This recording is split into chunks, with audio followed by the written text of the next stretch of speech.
자, 오늘 말씀 보겠습니다. 오늘 말씀은 우리 사사기 6장입니다. 사사기 6장.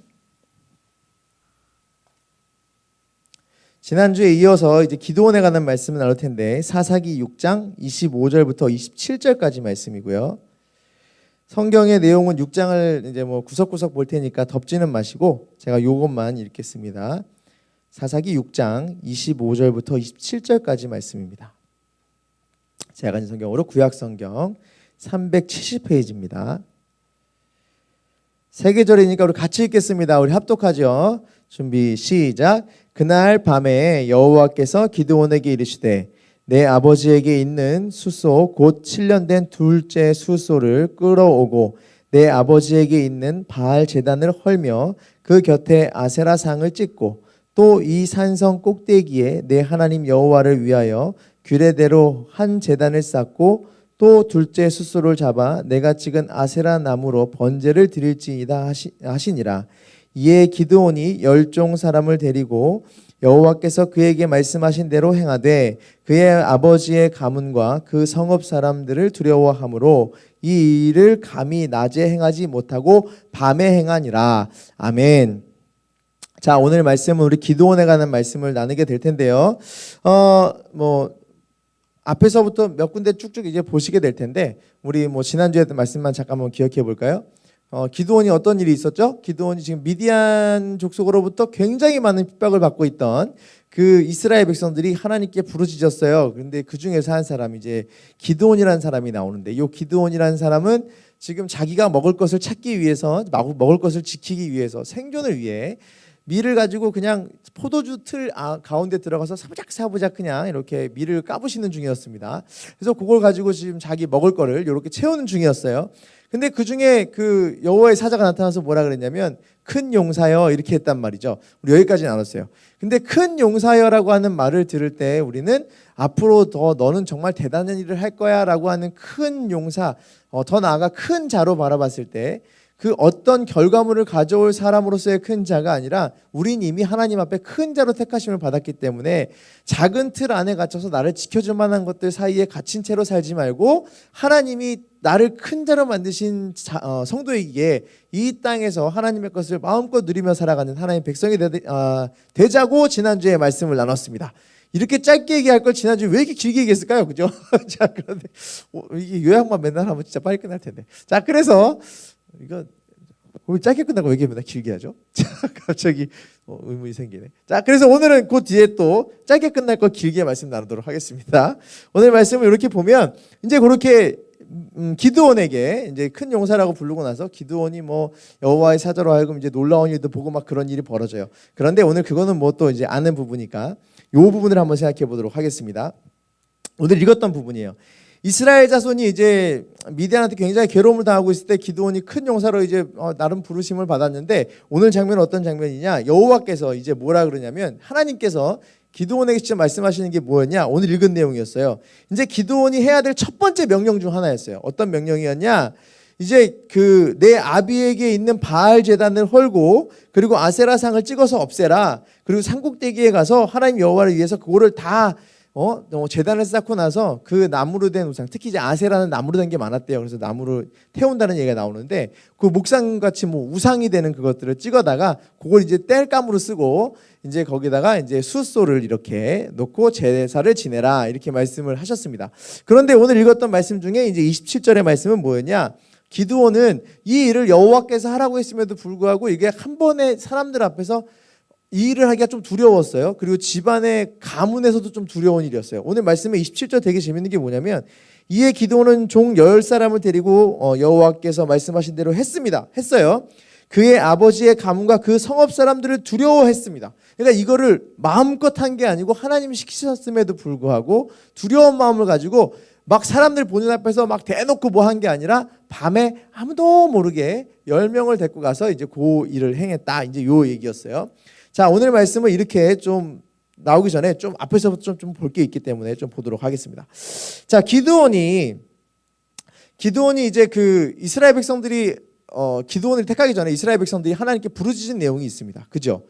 왜 부르짖었었죠? 미디안 족속들이 너무 괴롭히니까 힘들다고 부르짖은 게 있었어요. 기억나시죠?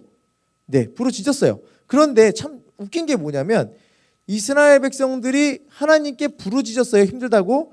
그런데 아세라상과 바알상을 다 부순 그 기드온을 밤에 몰래 했음에도 불구하고 찾아냈어요.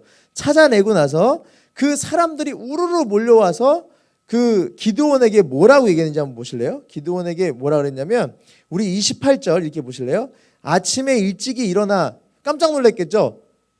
없어졌어요. 없어졌는데 수소문 이렇게 다 찾아냈어요. 어떻게 찾아냈어요? 없어졌는데 아침 일찍 일어나서 본즉 바알 제단도 부서지고 아세라가 찍히고 막 다 타서 없어진 그 얘기죠. 그 다음에 뭐 제단 드렸던 건 다 봤단 말이에요. 그래서 사람들이 물어서 누가 그랬느냐 했더니 그 10명 중에 한 명이 불었을까요? 몰래 했는데 종 10명 중에 아들 기드온이 이를 행했습니다. 뭐 이렇게 누가 밝혔단 말이죠. 그러고 났더니 사람들이 30절에 뭐라 그랬어요? 성읍 사람들이 요아스에게 이르되 내 아들을 끌어내라. 그는 당연히 죽을지니 이는 바알 제단을 파괴하고 그 곁에 아세라를 찍었음이라 하니. 자, 이거 보세요. 이스라엘 백성들은 지금 요 말하고 앞에서 한 말하고 뭔가 좀 안 맞다고 생각하지 않습니까? 자, 자기들이 하나님께 부르짖었어요. 뭐라고 부르짖었죠? 힘들어 죽겠다고 부르짖었어요. 그런데 하나님께서 하셨던 행동은, 하나님께서 하셨던 우리에게 주었던 결과물은 뭐냐면 그 우상된 것을 부시게끔 하는 그 기도원의 행동이 있었단 말이죠. 그런데 어떻게 행동을 했어요? 이거 왜 부셨니? 그러면서 얘기를 했어요. 하나님의 목적은 부시는 게 목적이었는데 그 부시는 게 목적을 보고 나서 사람들의 반응은 자기가 왜 하나님께 부르짖었는지조차도 모르는 거예요. 자, 이게 말이 되게 안 되는 거예요. 하나님께 왜 부르짖었어요?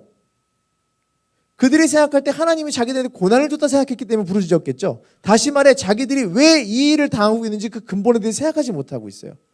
어떤 일이 벌어지냐면 그냥 나는 당하고 있는 일이 괴로워서 하나님께 부르짖었을 뿐 이 하나님께서 하신 그 근본의 일들에 대한 관심은 없어요.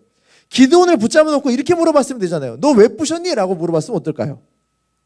기드온을 불러다가 도대체 너는 왜 부신 거야? 라고 물어봤으면 기드온이 변명의 여지라도 있겠죠. 잘 들어보세요. 난 여호와의 사자를 만났고요. 나 틀에서 이렇게 사부작사부작하고 있는데 불러냈어요. 큰 용사래요. 그리고 나보고 이거 부시라고 하나님께서 하셨거든요. 이런 경우라도 지났다면 이스라엘 백성들이 아 하나님이 그랬어? 그럼 난 그러면 안 되겠구나 라고 할 뭐 그런 것도 있는데 그게 아니고 이스라엘 백성들은 하나님께 부르짖는 것조차 자기가 하나님의 뜻도 물어보지 않고 하나님의 뜻이 어떤지도 관심도 없어요. 그냥 뭐예요? 힘드니까 부르짖는 거예요. 힘드니까 부르짖고 힘드니까 말하는 거예요. 하나님은 우리에게 고난을 주실 때 어떤 고난을 주시냐면 너 괴롭고 힘들어서 좀 정신 좀 차려라 이러면서 우리를 막 굉장히 막 아프게 하는 재미로 사시는 분이 아니에요. 무슨 하나님 세디스트도 아니고 막 굉장히 아프고 괴롭고 야 너 이거 갖고 좀 약한 것 같은데 이거 좀 당해볼래? 잘 당하네. 이것도 이겨냈어? 대단한데 다음 거 한번 해볼래? 막 이렇게 하시는 분이 아니에요. 하나님은 고난을 주시는 목적이 벌을 주시기 위한 목적으로 생각하면 하나님은 되게 나쁜 분이에요. 그죠? 하나님은 벌을 주기 위해서 계신 분이 아니고 또 이런 모든 일을 하시는 게 아니라 하나님이 고난을 주시는 거에 우리가 고난이라고 하는 힘듦, 어려움, 고민됨, 걱정됨에 대한 자꾸 포커스를 맞추다 보니 이 걱정되고 힘든 일만 해결하기 위한 걸로 그냥 내가 삶을 다 살아가거든요. 근데 그게 아니고 하나님은 이 걱정과 고난과 괴로움과 힘듦의 시간을 지나서 어떤 걸 원하셨느냐? 하나님은 결국 니네가 잘못하고 있으니 나한테 와줘라 하는 게 하나님의 목적이에요. 그러면 사람들은 이런 힘든 일을 겪었을 때 부르짖음 속에 이게 있어야 되죠. 하나님 나는 왜 이런 일을 겪고 있습니까? 하나님 나에게 답을 주시옵소서라고 물어봐야 되는데 그게 아니라 이들의 부르짖음 속에는 결국 그냥 힘들어서 부르짖은 거지 나에게 왜 이런 일이 있는지 하나님이 나에게 어떻게 말씀하시고자 하는지에 대한 관심이 없어요. 자기의 것을 놓을 마음도 없고 자기 속에 품었던 것을 놓을 마음도 없어요. 자, 이런 예를 드시면 돼요. 우리가 신앙생활 하는 데 있어서 막 기도하고 하나님께 부르짖고 막 외쳐요. 하나님께 어떻게 해달라고 하고 이거 해결해달라고 막 그런 기도 많이 해요. 하나님 요즘 걱정이 많고요. 근심이 많고요. 너무 힘들고요. 괴롭고요. 뭐 해요? 부르짖는 건 너무 잘해요. 부르짖는 건 너무 잘하고 이걸 해결해달라고 하는 기도는 너무 쉽게 해요. 근데 그 근본되는 하나님의 진짜 계획은 우리 안에 안중에도 없는 경우가 많아요. 한참 도와달라, 힘들다, 도와주십시오, 괴롭습니다 라고 말은 하고 있지만 그 기도의 끝에 하나님이 나에게 왜 이런 일을 주셨는지 이 일을 통하여 그 뜻을 알게 하소서라고 하는 그 어떤 진짜 근본적인 질문을 하나님께 하질 않아요. 나 또한도 스스로 고난이라고 하는 틀에 갇혀서 하나님의 계획은 보이지 못한 채 고난과 걱정과 근심거리에 갇혀서 내가 내 생각이 너무 좁아지는 경우가 많아요. 오늘의 말씀이 우리에게 이 부분은 이렇게 우리에게 와닿았으면 좋겠습니다. 내가 부르짖었으면 내가 하나님께 부르짖을 거면 그 이유를 알아야죠. 이스라엘 백성처럼 이런 행동을 하면 안 돼요. 하나님 나는 도와주시고 해결해 주시고 함께 해주시고 모든 건 다 해야 되는데요. 하나님 요것만은 못 놓겠는데요. 요것만은 못 놓겠어요. 요것만은 아니에요. 하나님 내가 어떻게 학교를 포기를 해요. 하나님 내가 어떻게 직업을 포기를 해요. 하나님 내가 어떻게 돈을 포기를 해요. 근데 하나님 힘들어요. 도와주세요. 이 얘기란 얘기예요. 하나님 내가 어떻게 이걸 포기를 해요. 하나님 요걸 어떻게 손을 놔요. 요걸 어떻게 그만둬요. 이걸 없애라고요. 에이 그것 말고 하나님 도와주세요. 이 얘기예요. 우리는 지금 이렇게 신앙생활하는 경우가 굉장히 많아요. 지금 상황을 벗어나고 모면하는 쪽에 내 마음에 두고 있지 하나님이 왜 이렇게 하시면서 결국은 하나님이 나를 이끄실 수밖에 없구나라고 하는 그 어떤 결론에 다다르기까지 나는 하나님의 진짜 뜻은 물어보지 못하고 그저 부르짖는 사람으로만 살 때가 굉장히 많다는 얘기예요. 주여 주여 외치고 있지만 그 마음에 하나님이 왜 하시는지를 모르고 있는 성도의 삶은 굉장히 괴롭고 힘들어요. 그래서 자기 것을 만약에 하나님이 진짜 하나님의 목적은 이 아세라상과 바알상을 다 부시는 게 하나님의 목적이었던 것처럼 그 하나님의 계획 중에 일부였던 것처럼 내 것을 만약에 건강을 뺏어가고 내 가지고 있는 재산을 뺏어가고 내 가진 직업에 대한 걸 뺏어가고 학교에 대한 내 꿈도 다 뺏어간다면 내가 그 자리에서 막 주저앉고 울어요. 받아들이질 못해요. 똑같이 화를 내고 막 이 이스라엘 백성들 똑같이 이해 못해서 막 분노하고 막 그래요. 하나님 이거 굳이 왜 가져가요? 막 이래요. 하나님 굳이 이거 뺏어가야 돼요? 하나님 왜 가져가요? 굳이? 저 사람은 대구에다 하나인데요. 이렇게 얘기하는 상황이 벌어진다는 얘기죠. 오늘 말씀의 그 부분이 우리에게 좀 와닿았으면 좋겠습니다. 부르짖되 왜 부르짖는지도 모르고 하나님이 어떤 분인지도 모르고 부르짖고 있고 바알과 아세라 같이 내 것은 놓기도 싫은 채로 다 갖고 있으면서 그냥 이것 버리고 뺏는 하나님은 그냥 그것만 괘씸한 그런 성도의 삶을 살지 않았으면 좋겠어요. 자, 그리고 이제 25절 말씀을 좀 볼까요? 오늘 읽었던 말씀대로. 자, 기드온의 삶을 잘 보시면 기드온은 지금 첫 번째 명령을 따르는 중에 있단 말이죠. 첫 번째 명령을 따르는데 그의 마음이 어땠어요? 두려웠어요. 뭐가 두려웠어요? 자기 가족이 두려웠고 자기 처한 상황들이 두려웠어요. 근데 이 두려움이 어느 정도였냐면 이미 그 전에 기드온에게 넌 큰 용사로서 네가 할 일이 있다라고 하는 내가 너를 통해서 내 할 일이 있어라고 그 말씀하셨던 그 하나님의 그 부르심 가운데 그 기드온이 했던 얘기를 보면 요게 해석이 좀 됩니다. 잘 보실래요? 이스라엘 백성들한테 그 기드온에게 말씀하시니까 뭐라 그러냐면 기드온은 나는요 우리 족속 중에 굉장히 작은 족속이고 그리고 나는 우리 가문 중에 되게 작은 자입니다. 이렇게 말을 해요. 15절이에요. 15절. 그러나 기드온이 그에게 대답하되 오 주여 내가 무엇으로 이스라엘을 구원하리이까 보소서 나의 집은 므낫세 중 극히 약하고 나는 내 아버지 집에서 가장 작은 자니이다 하니 이렇게 얘기했잖아요. 자, 요 말씀을 하나님께서 어떻게 하시느냐.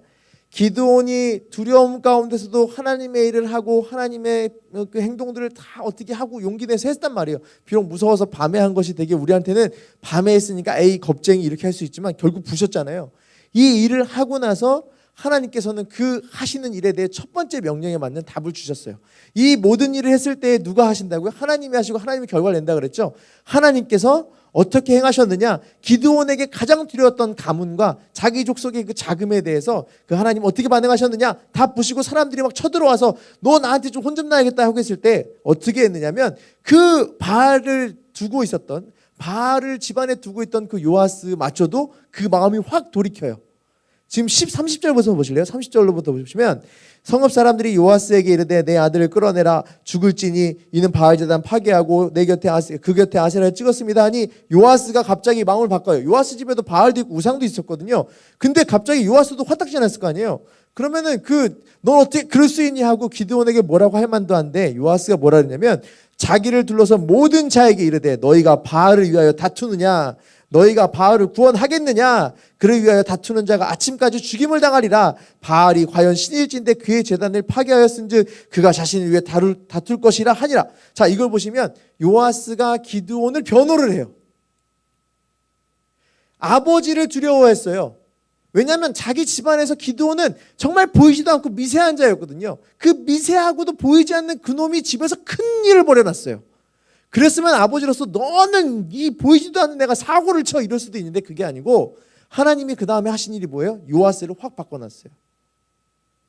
그리고 성읍 사람들이 막 화딱지 나서 막 어떻게든 하겠다 그랬죠. 근데 그 뒤를 보실래요? 기드온이 나팔을 불고 사람들을 부르니 사람들이 막 그냥 우르르 나와요. 어떻게 해요? 기드온의 마음에 기드온이 했던 모든 일에 동참하고 다 그 뜻을 따라요. 누가 하셨어요? 하나님이 하셨어요. 하나님이 기드온의 비록 우리가 볼 때는 정말 용기도 없고 아무 일 없는 것 같지만 그가 하나님 명령에 행했을 때 그 다음부터 하시는 일은 진짜로 앞에서 기드온에게 약속했잖아요. 너 나가서 이 일을 해. 너 힘으로 해. 그럼 내가 내 일을 하고 너를 통해서 내 일을 할 거야. 이렇게 말씀하셨죠. 그 일대로 그대로 벌어졌어요. 기드온에게 가장 약함으로 맨 처음에 다가왔던 그 모습. 기드온은 미디안도 무서웠지만 가장 먼저 하나님이라는데 가장 먼저 주변에 두려웠던 존재가 누구였어요? 가족과 자기 주변의 이스라엘 족속들이었어요. 하지만 하나님의 일을 행했을 때 어떤 일이 벌어져요? 하나님이 그 결과를 이루어주시는 거예요.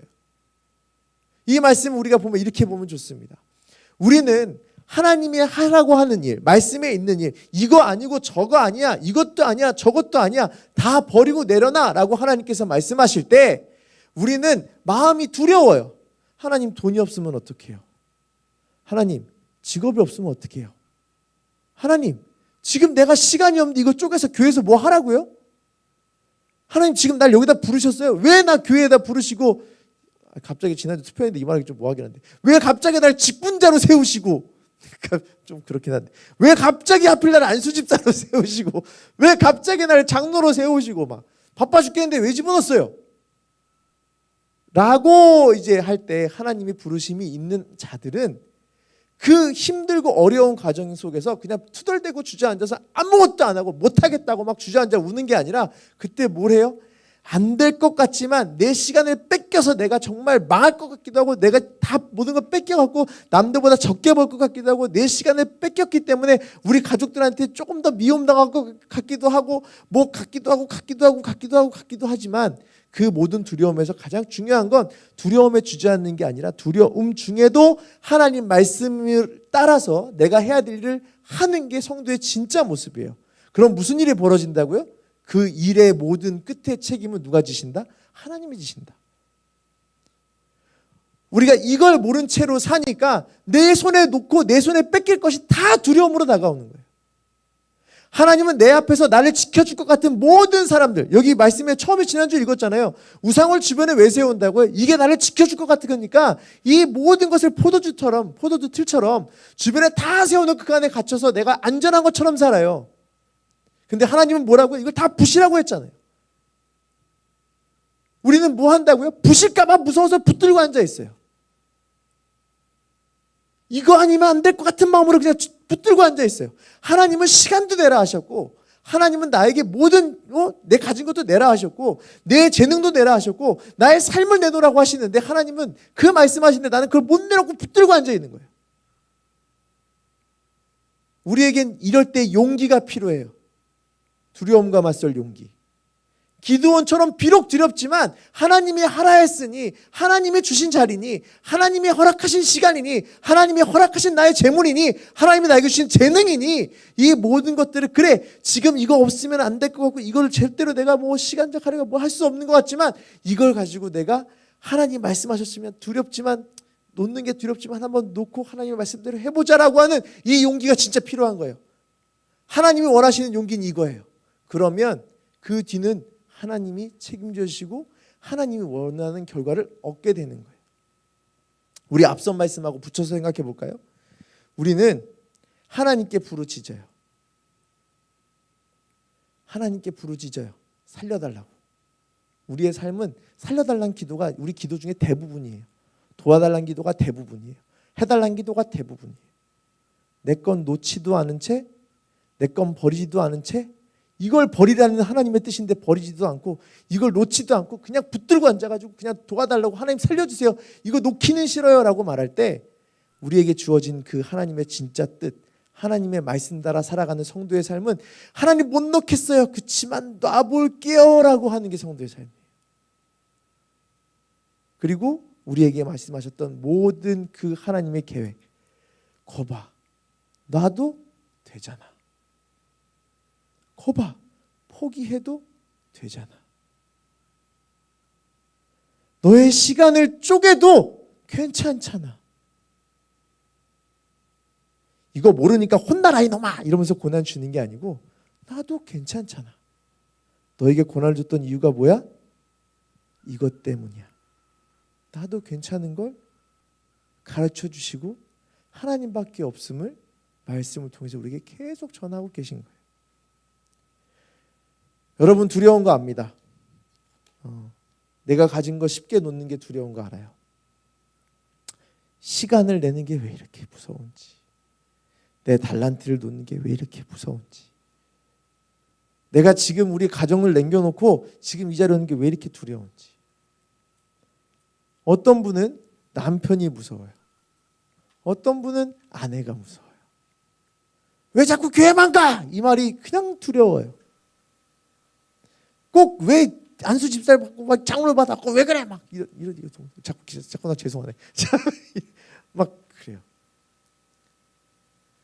내가 가진 거 여기다가 조금 더 하나님, 이거 헌금이라는 얘기 아니고 지금 오해하시면 안 돼요. 하나님께 내가 가진 것을 드리고 하나님께 나누고 하나님이 함께 하신 거 다 드리고 이걸 통해서 나에게 올해 이만큼의, 올해 잘 되신 분 많다면서요? 올해 이만큼의 풍요로움을 허락하셨는데 이 풍요로움을 내가 다음에 망할 수 있으니까 갖고 있어야지, 이게 아니라 이만큼의 풍요로움을 허락하셨으면 이 풍요로움 주시는 만큼 하나님이 노라고 하시는 거구나. 놓을 용기, 하나님께 시간을 내가 다 드릴 용기.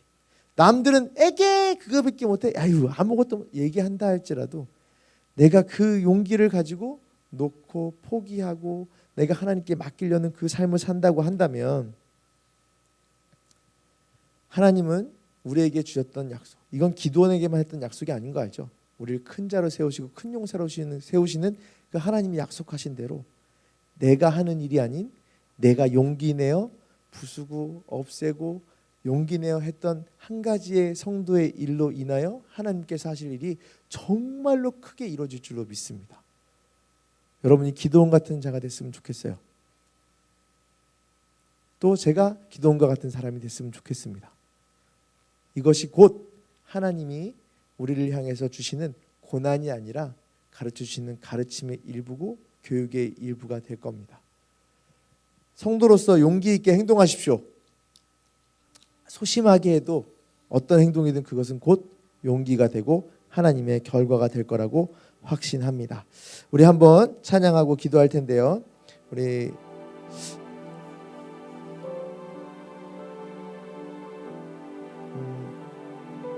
여러분들 왜 여러분들이 가지고 있는 우상이 될 만한 것들을 쉽게 놓지 못한 채로 그걸 놓으려고 하면 두려울 수밖에 없을까요? 하나님께 도와달라고 말하면서 이거 놓으면 되는 건데, 하나님이 원하는 뜻은 놓으라고 하는 건데 다 놓고 그냥 하나님께 의지하면 그 용기 있는 행동 하나도 하나님께서 기쁘게 받으시고 정말 하나님은 큰 일을 행하실 텐데 왜 우리는 놓지 못하고 있을까? 저는 이렇게 생각합니다. 내 삶의 진짜 주인이 누군지 모르기 때문에. 여러분에게 또 저에게 하나님은 생각 없이 내 말만 들어 이게 아니에요. 네가 무슨 생각을 하니? 로봇처럼 움직이기만 하면 돼 라고 하시는 하나님이 아니에요.